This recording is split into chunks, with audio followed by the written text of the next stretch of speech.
Hello అండి, ఈ వీడియోలో my happy ending final part చూడబోతున్నాం. Few months back heroine husband సోయంగ్కి ఆర్యన్ అతని సొంత కూతురు కాదని తెలిసి బాధపడుతూ ఉంటాడు. హీరోయిన్ ఆమె హస్బెండ్ సున్యోంగ్కి ఆమె ఫ్రెండ్ యోంజన్తో అఫైర్ ఉందని తెలుసుకొని ఆర్యన్ కోసం నిన్ను క్షమించుదామనుకున్నా, మన ఫ్యామిలీ అనుకున్నా, బట్ నువ్వు నా కూతుర్ని నా నుండి దూరం చేయాలనుకున్నావు అని అరుస్తుంది.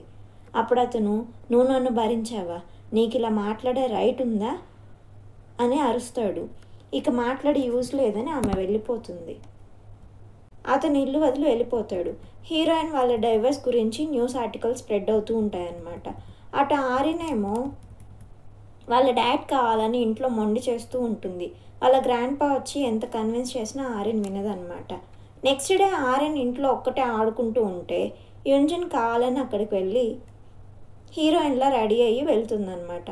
కొద్దిసేపు తర్వాత హీరోయిన్ ఫాదర్ ఆర్యన్ ఏడుపు ఆపట్లేదని ఫోన్ చేయడంతో హీరోయిన్ వెంటనే ఆఫీస్ నుండి ఇంటికి వచ్చి ఏమైందని అడిగితే ఆర్యన్ నాన్ స్టాప్ ఏడుస్తూనే ఉంటుంది. అప్పుడు సున్యం కూడా అక్కడికి టెన్షన్ పడుతూ వస్తాడు. ఆర్యన్ అతన్ని చూడగానే ఏడుపు ఆపుతుందన్నమాట. అతన్ని చూడగానే హీరోయిన్కి వాళ్ళిద్దరు గొడవపడిన విషయం గుర్తొచ్చి బాధపడుతుంది. మెడిసిన్ డోస్ ఎక్కువ తీసుకుంటుంది ఆమె. నెక్స్ట్ డే హీరోయిన్ వాళ్ళ లాయర్, మీకు ఏదైనా హెల్త్ ఆర్ మెంటల్ ఇష్యూస్ ఉంటే డైవర్స్ అయ్యాక మీకు మీ కూతురు కస్టడీ ఇవ్వరు, మీకు అలాంటి ప్రాబ్లం ఏం లేదు కదా అని అడుగుతాడు. సో ఆమె టెన్షన్ పడుతూ ఇంటికి వచ్చి ఆమెకున్న బైపోలార్ డిసార్డర్ గురించి బయటకు తెలియకూడదని ఇంట్లో ఉన్న మెడిసిన్ దాచిపెడుతూ ఉంటే అక్కడి సోయింగ్ వచ్చి ఏమైంది అని అడుగుతాడు. అప్పుడు హీరోయిన్కి వాళ్ళిద్దరు పెళ్ళికి ముందు రిలేషన్షిప్లో ఉన్న డేస్ గుర్తొస్తాయన్నమాట అతన్ని చూశాక. సున్యంగా, నువ్వు నీ వర్క్ని వదులుకోలేవు అని నాకు తెలుసు, కాబట్టి ఆర్యన్ని నేను చూసుకుంటానంటే ఆమె, నీకు ఆర్యన్ అంటే ఇంత ఇష్టమైనప్పుడు యుంజన్ ఎందుకు మీట్ అయ్యావు, అసలు ఏం జరిగింది, నువ్వెందుకు చేంజ్ అయ్యావు అని అడుగుతుంది. అప్పుడు అతను, నువ్వు ఈ ప్రపంచంలోనే వర్స్ట్ పెయిన్ అనుభవించాలి, నరకంలో బ్రతకడం ఎలా ఉంటుందో ఎక్స్పీరియన్స్ చెయ్యి, నేను ఇంతకన్నా ఇప్పుడు ఏం చెప్పలేను అని చెప్పి వెళ్ళిపోతాడు. అతని మాటలకి ఆమె చిన్నప్పుడు డ్రామా గుర్తొస్తుందన్నమాట. చిన్నప్పుడు వాళ్ళ మదర్ ఆమెను తీసుకొని చనిపోవడానికి వాటర్లోకి వెళ్ళిపోయిన ఇన్సిడెంట్ గుర్తొచ్చి భయపడుతూ ఇన్ని ఇయర్స్ నుండి ఆ విషయం మర్చిపోవాలని ట్రై చేస్తున్నా, కానీ నేను బాధలో ఉన్న ప్రతిసారి నాకు అదే విషయం మళ్ళీ మళ్ళీ గుర్తొస్తుందని ఫీల్ అవుతుంది హీరోయిన్. నెక్స్ట్ డే ఆఫీస్లో హీరోయిన్ యుంజన్తో, నీ కాంట్రాక్ట్ క్యాన్సిల్ చేస్తున్నా, నువ్వు ఇంకా ఇక్కడ వర్క్ చేయక్కర్లేదు, మీ ఇద్దరు ఏమైనా చేసుకోండి, నేను పట్టించుకోను, బట్ ఆర్యన్ జోలికి వస్తే నేను ఊరుకోను అంటుంది. ఆ నైట్ సున్యోంగ్కి యుంజన్ ఎక్స్ట్రా ఫోన్ కార్లో కనిపిస్తుందన్నమాట. అందులో ఆమె బెక్సింగ్కి చేసిన కాల్ రికార్డ్స్ అతను చూస్తాడు. యుంజన్ని, నీకు బెక్సింగ్ తెలుసు కదా, కార్లో నాకు ఈ ఫోన్ దొరికింది అంటే ఆమె, నాకేం తెలీదు, ఆ ఫోన్ నాది కాదు అంటుంది. అయితే మీ ఫాదర్ని అడిగితే అంత బయటపడుతుంది, అతను మీ ఫాదర్ ఫౌండేషన్లోని స్టూడెంటే కదా అంటాడు సున్యోంగా. ఆ నైట్ హీరోయిన్కి అన్నోన్ నెంబర్ నుండి ఒక మెసేజ్ వస్తుంది. 7 years బ్యాక్ ఆ నైట్ నువ్వేం చేసావో మర్చిపోయావా అని ఒక మెడికల్ ల్యాబ్ లింక్ పెట్టుంటారు ఆ మెసేజ్లో. Same medical lab name heroine ఆమె హస్బెండ్ ఫోన్లో చూసుంటుందన్నమాట. సో ల్యాబ్ వాళ్ళకి కాల్ చేస్తే వాళ్ళు లిఫ్ట్ చేసి DNA టెస్ట్ చేయించుకోవాలనుకుంటున్నారా అని అడిగితే హీరోయిన్, టెస్ట్ చేశాక రిజల్ట్స్ ఎలా షేర్ చేస్తారని అడుగుతుంది వాళ్ళని. పోస్ట్లో మీరు చెప్పిన అడ్రస్కి సెండ్ చేస్తామని చెప్తారు వాళ్ళు.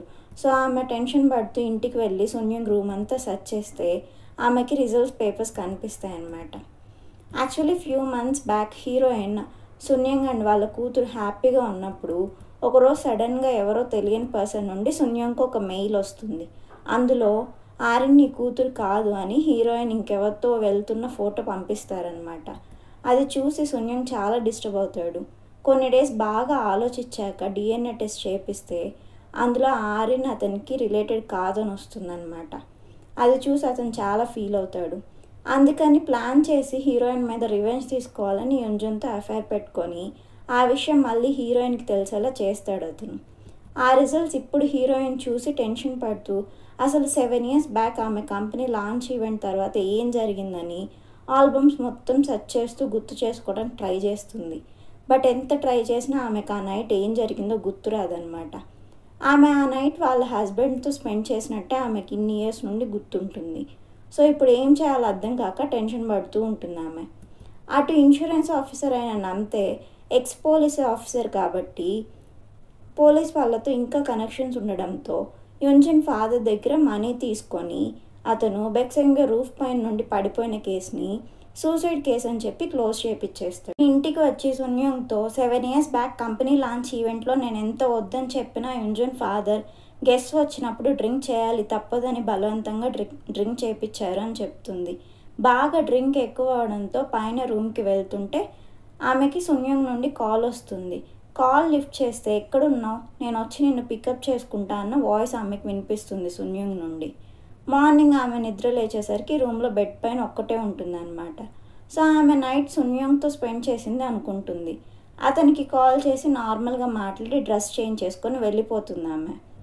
నాకు నిజంగా ఏం జరిగిందో తెలియదు, నాకు గుర్తుంది ఇదే, నా కల్లో కూడా ఇలా జరుగుతుందని అస్సలు అనుకోలేదని చెప్తే అతను సీరియస్గా అరిచి చాలా ఆపు, ఇంకా నేను నమ్మను, మన ఫ్యామిలీనే డిస్ట్రాయ్ చేసేసావు నువ్వు అంటూ ఫీల్ అవుతాడు. ఆమె ఏడుస్తూ నిజంగా సారీ, నన్ను ఇప్పుడు ఏం చేయమంటావు అని అడిగితే ఆరిన్ని నాకు ఇచ్చే అంటాడు అతను. ఆమె కుదరదండంతో అతను వెళ్ళిపోతాడు. యున్జిన్ హాస్పిటల్లో ట్రీట్మెంట్ తీసుకుంటున్న బెక్సింగ్ యున్ చూడ్డానికి వెళ్తుంది. యాక్చువల్లీ ఆమె అతనికి మనీ ఇచ్చి హీరోయిన్ని భయపెట్టమంటుంది. అతను ఒకసారి ఆమె చెప్పినట్టు చేసి నేను ఇంకా ఇలా చేయలేను, నాకు నీ మనీ కూడా వద్దు అని అంటాడు అతను. అతను నో అనడంతో యున్జన్ అతనితో గొడవ పెట్టుకొని బిల్డింగ్ పై నుండి తోసేస్తుంది.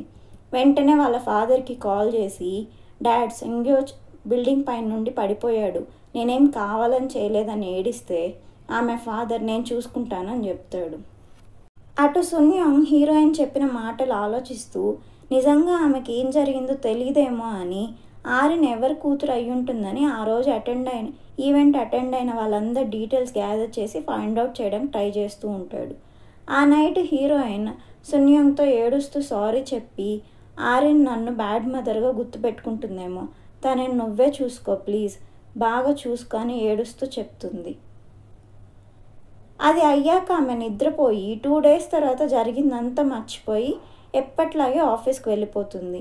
నైట్ ఇంటికి వచ్చి కూడా సున్యోంగ్తో మామూలుగా మాట్లాడుతూ డిన్నర్ చేస్తుంది ఆమె అలా చేంజ్ అవ్వడం చూసి సున్యోంగ్కి ఏం అర్థం కాదు. యాక్చువల్లీ ఆమెకి రీసెంట్గా జరిగిన మెమరీ మొత్తం పోయి ఉంటుందన్నమాట. నెక్స్ట్ మార్నింగ్ కూడా ఆమె ఏం తెలియనట్టు నార్మల్గా బిహేవ్ చేయడం చూసి సున్యోంగ్కి ఏం అర్థం కాదు. డౌట్ వచ్చి హీరోయిన్ వెళ్ళిపోయాక ఆమె యూజ్ చేసే మెడిసిన్ తీసి చూస్తాడు. అటు హీరోయిన్ యున్జన్ని ఆఫీస్కి పిలిచి ఎప్పట్లాగే బాగా మాట్లాడడం చూస్తుందన్నమాట యున్జన్. వాళ్ళిద్దరు స్కూల్లో ఉన్నప్పుడు కూడా హీరోయిన్ ఇలాగే కొంచెం మెమరీ లాస్ అవ్వడం గుర్తొస్తుంది యున్జన్కి. హీరోయిన్ని ఏం అడగకుండా వెళ్ళిపోతుంది ఆమె. సున్యోంగ్ హీరోయిన్ ఫాదర్ని మీట్ అయ్యి హీరోయిన్కి రీసెంట్గా జరిగిందంతా మర్చిపోయిన విషయం అతనికి చెప్పి మెడిసిన్ చూపించి ఇప్పటికైనా నాకు నిజం చెప్పండి అని అడిగితే హీరోయిన్ ఫాదర్ అది జస్ట్ హెడేక్ మెడిసిన్, నేను ఇప్పుడు ఇంతకన్నా నీకు ఇంకేం చెప్పలేను అంటాడు.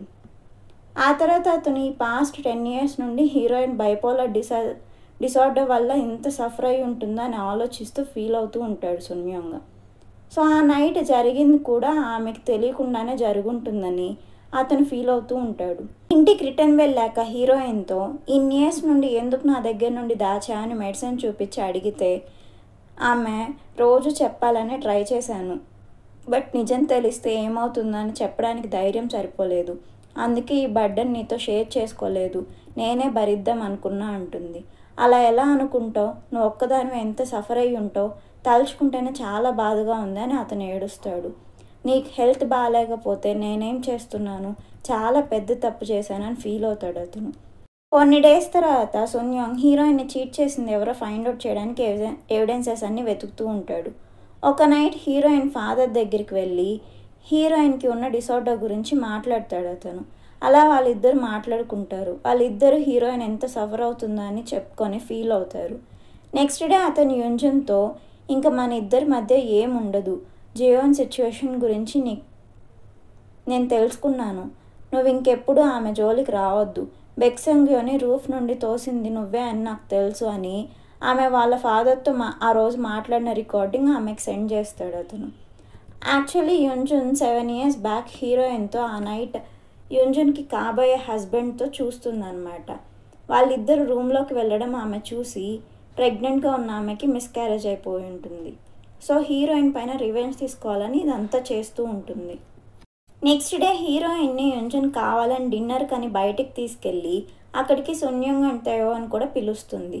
ఆమె కావాలని జేవోన్ లాగా నాకు కూడా మీలాంటి మంచి హస్బెండ్ దొరికి ఆర్యన్ లాంటి కూతురు కావాలి, మీ ఫ్యామిలీ అందరూ కలిసి ఇచ్చిన ఇంటర్వ్యూలో ఆర్యన్ని చూశాను అంటుంది. అప్పుడు హీరోయిన్, ఏం ఇంటర్వ్యూ, మనమందరం కలిసి ఎప్పుడు చేశామంటే ఇంటర్నెట్లో సెర్చ్ చేస్తే వస్తుంది, అయినా ఇప్పుడు అవన్నీ ఎందుకులే అంటుంది యుంజన్. నేను ఏదైనా మిస్ చేస్తున్నానా, లేకపోతే మీరందరూ నా నుండి ఏమైనా దాచుతున్నారా అని హీరోయిన్ అడిగితే, ఎక్కడి నుండి స్టార్ట్ చేయమంటో, మీ డైవర్స్ గురించి వచ్చిన న్యూస్ గురించా, లేకపోతే మీ హస్బెండ్ నీ కంపెనీ డిజైన్ లీక్ చేశాడని వచ్చిన న్యూస్ గురించి చెప్పమంటావా అంటుంది యుంజన్ కావాలని. వాళ్ళు రిటర్న్ ఇంటికి వెళ్తుంటే హీరోయిన్, ఏంటి యుంజన్ చెప్పింది నాకేం అర్థం అవ్వట్లేదు అని సున్యోంగ్ని అడిగితే అతను, ఫ్యూ డేస్ వెయిట్ చెయ్యి, నన్ను నమ్ము, నేనంతా చెప్తాను అంటాడు. కొన్ని డేస్ తర్వాత యుంజన్ హీరోయిన్ ఫాదర్ని కలిసి ఆమె సున్యోంగ్ త్వరలో పెళ్లి చేసుకోవాలనుకుంటున్నారని చెప్తుంది అతనికి. సో అతను కోపంగా ఇంటికి వచ్చి సున్యోంగ్ని కొట్టి, నా కూతురికి ఇలా ద్రోహం చేయాలని ఎలా అనుకున్నావు, అది కూడా యుంజన్తో అని అరుస్తాడు. సున్యోంగ్ సారీ చెప్పి జేవోన్కి తన మెమరీ తిరిగి వచ్చే వరకు తన పక్కనే ఉంటాను, ఆ తర్వాత ఆమెకి అంతా నిజం చెప్పి క్షమించమని అడిగి నేను దూరంగా వెళ్ళిపోతాను అని చెప్తాడు. ఆ నైట్ సున్యోంగ్ అండ్ హీరోయిన్ పార్క్లో ఆర్యన్ని ఆడిపిస్తూ ఉంటే, మనం జరిగిందంతా ఎప్పటికీ మర్చిపోయి ఇలాగే హ్యాపీగా ఉంటే బాగుంటుంది అనుకుంటాడు సున్యోంగ్.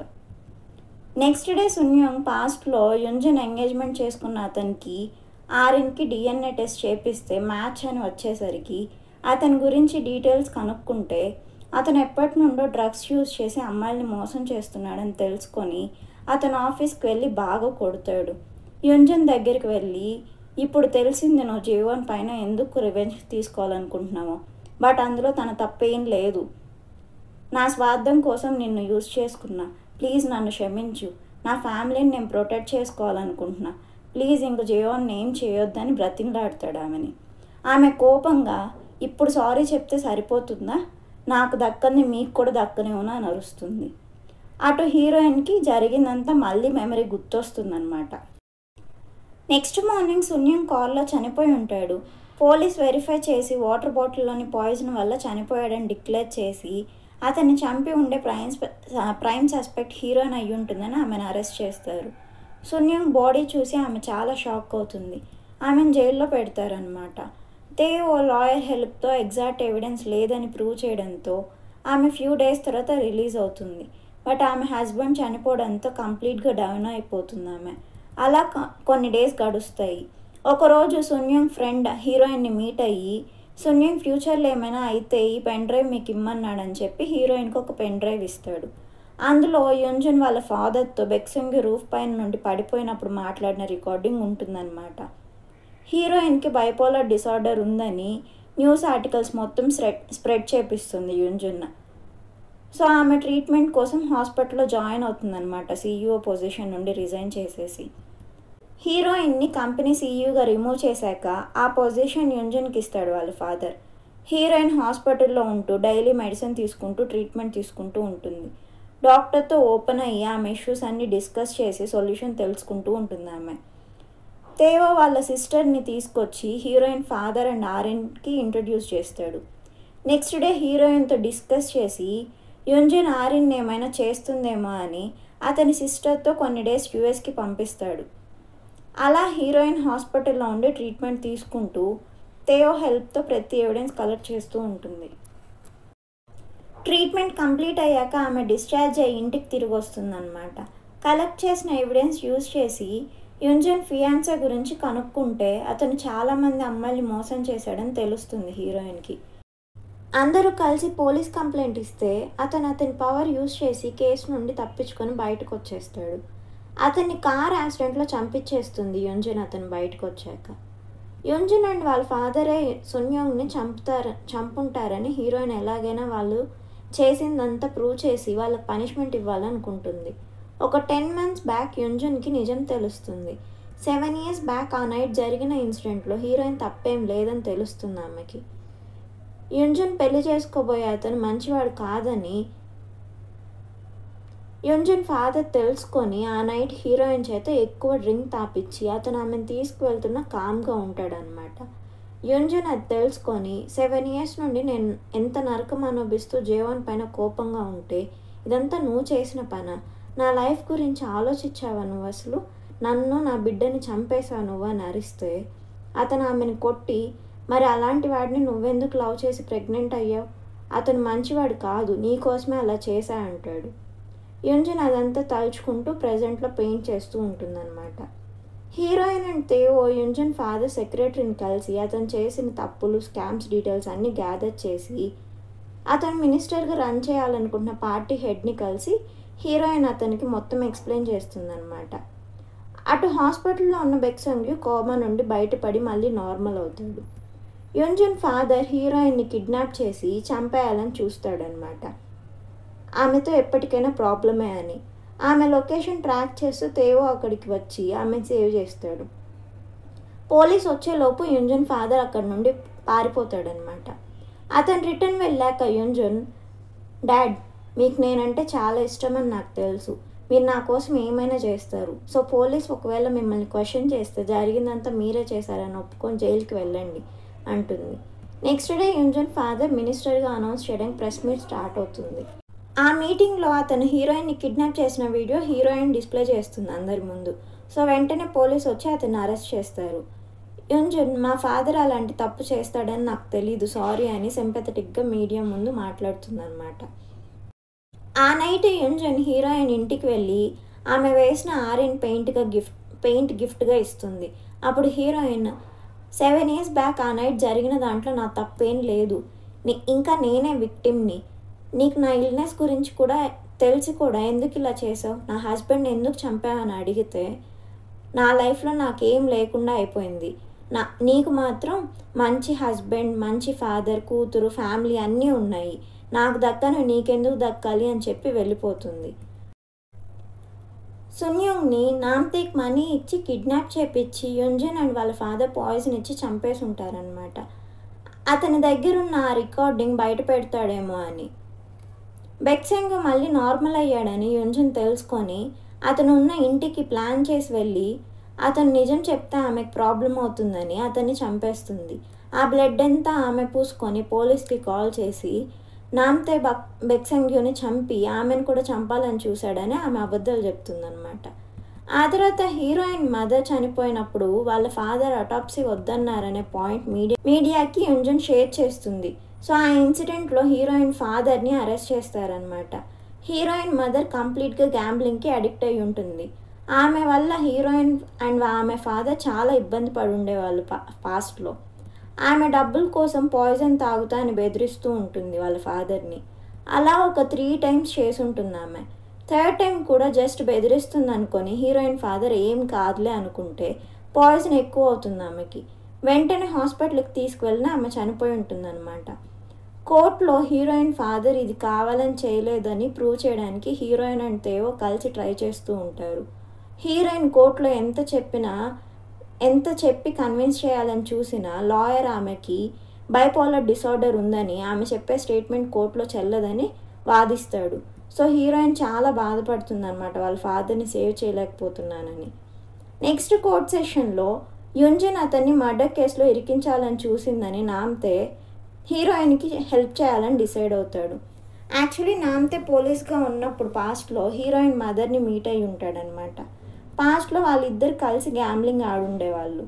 గ్యాంబ్లింగ్ వల్లే అతని జాబ్ పోయి ఉంటుంది. సో అతను కోర్టులో వచ్చి పాస్ట్లో జరిగిందంతా చెప్పడంతో హీరోయిన్ ఫాదర్ని రిలీజ్ చేస్తారు. నామ్తే హీరోయిన్కి సున్యోంగ్ని యుంజన్ అండ్ ఆమె ఫాదర్ కలిసి చంపినప్పటి వీడియో కూడా ఇస్తాడనమాట. హీరోయిన్ ఆ వీడియో పోలీస్కి సబ్మిట్ చేయడంతో యుంజన్ని క్రిమినల్గా అనౌన్స్ చేస్తారు. బట్ ఆమె తప్పించుకొని ఎవరికి దొరకకుండా ఉంటుంది. ఆరిన్ కొరియా రిటర్న్ వస్తున్నట్టు తేవో సిస్టర్ సోషల్ మీడియాలో పోస్ట్ చేయడంతో యుంజన్ ఎయిర్పోర్ట్కి వెళ్ళి ఆరిన్ అక్కడి నుండి తీసుకెళ్ళిపోయి కొద్దిసేపు ఆమెతో మాట్లాడుతూ ఉంటుంది. ఎయిర్పోర్ట్లో ఆరిన్ కనిపించకపోవడంతో హీరోయిన్ టెన్షన్ పడుతూ ఉంటే కొద్దిసేపు తర్వాత యుంజన్ కాల్ చేసి, నేను ఆరిన్ని ఏం చేయలేదు, ఇంట్లో వదిలిపెట్టా అంటుంది. హీరోయిన్ వెంటనే ఇంటికి వెళ్ళి ఆరిన్ని హక్ చేసుకుంటుంది. నేను చాలా మిస్ అయ్యాను అని చెప్తుంది ఆరిన్తో. ఆ తర్వాత యుంజన్ రోడ్ క్రాస్ చేస్తూ ఉంటే యాక్సిడెంట్ అయ్యి ఆమె చనిపోతుందన్నమాట. అలా కొన్ని డేస్ గడుస్తుంది. కంపెనీ సీఈఓగా తేవో అవుతాడు. హీరోయిన్ అండ్ ఆర్యన్ హీరోయిన్ ఫాదర్తో కలిసి విలేజ్లో ఉంటారనమాట. ఫ్యూ డేస్ బ్రేక్ తీసుకున్న తర్వాత హీరోయిన్ ఫ్రీలాన్స్ డిజైనర్గా వర్క్ చేయడం స్టార్ట్ చేస్తుంది. అలా ఆమె కొన్ని డేస్ వర్క్ చేశాక తేయో హీరోయిన్ని మీట్ అయ్యి, నీ కోసం నేను ఎప్పటి వరకైనా వెయిట్ చేస్తాను అని చెప్తాడు. ఆమె థ్యాంక్ యూ చెప్తుంది. అలా హీరోయిన్ ఎవరైతే ఆమెను హర్ట్ చేయాలని అనుకుంటున్నారో అని డౌట్ పడిందో వాళ్ళే యాక్చువల్లీ ఆమెని సపోర్ట్ చేసిన వాళ్ళని ఫైనల్గా తెలుసుకుంటుందన్నమాట. ఎవరి లైఫ్లో హ్యాపీ ఎండింగ్ డిసైడ్ అయ్యి ఉండదు. కొన్ని డేస్ సాడ్గా ఉంటాయి, కొన్ని డేస్ హ్యాపీగా ఉంటాయి. మన వాళ్ళతో హ్యాపీగా ఉంటూ సాడ్ డేస్ని ఓవర్కమ్ చేయడమే లైఫ్ అనే కోట్తో ఈ డ్రామా ఎండ్ అవుతుంది. Thank you all for watching.